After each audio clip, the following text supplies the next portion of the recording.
Swamp Politics, America versus Iran. Yeah, buddy. Welcome back to Swamp Politics, the only news show hosted by a cold-blooded reptile for a world full of cold-blooded politicians. Today, oh boy, today we're talking about the biggest reality show on the planet right now, America versus Iran. Grab your popcorn, or a fish. I prefer fish. Okay, let's meet our cast.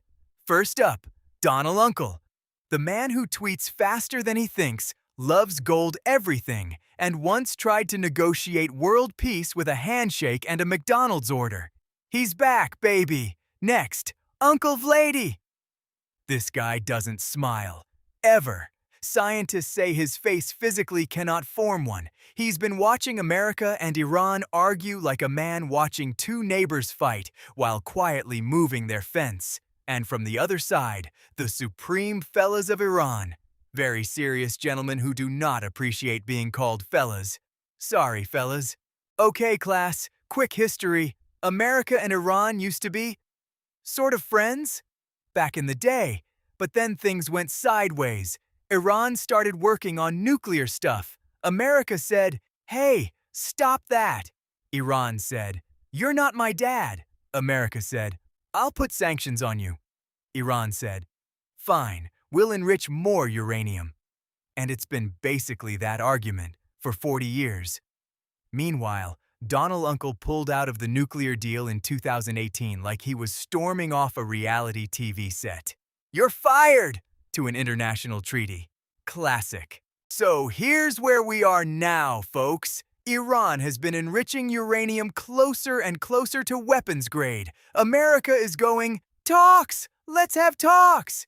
Iran is going, "Sure, but also no."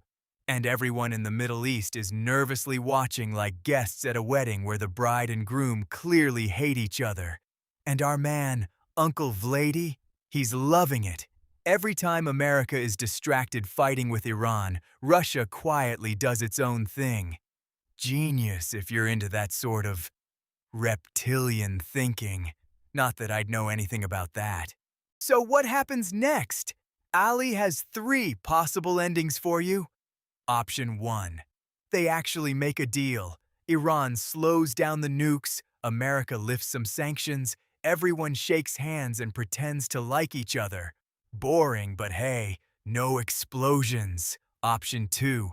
Talks collapse again. More sanctions, more uranium, more strongly worded letters. The cycle continues forever. This is the most likely option historically speaking. Option 3. Things get spicy, and not the good kind of spicy.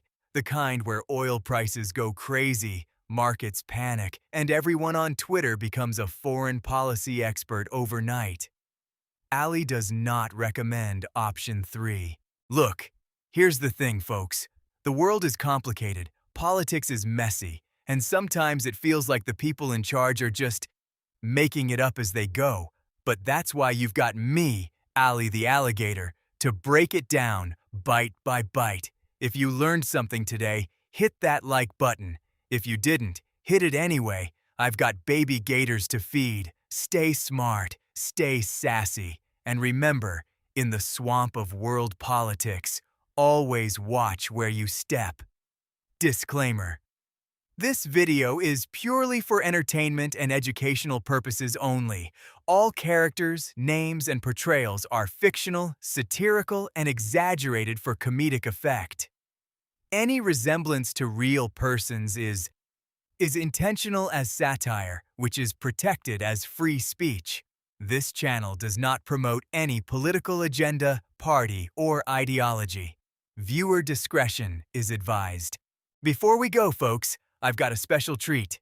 Please welcome our geopolitical expert and slowest swamp resident, Terry the Turtle. Greetings, dear viewers. They say slow and steady wins the race. Well, in politics, slow usually just means nobody ever wins.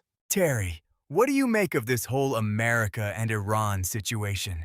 Ali, it's like a long game of chess played by players who sometimes forget the rules, but never forget to make a dramatic move. So true, Terry. Got any advice for our audience? Yes. Always remember, young gators, The world spins slow enough on its own.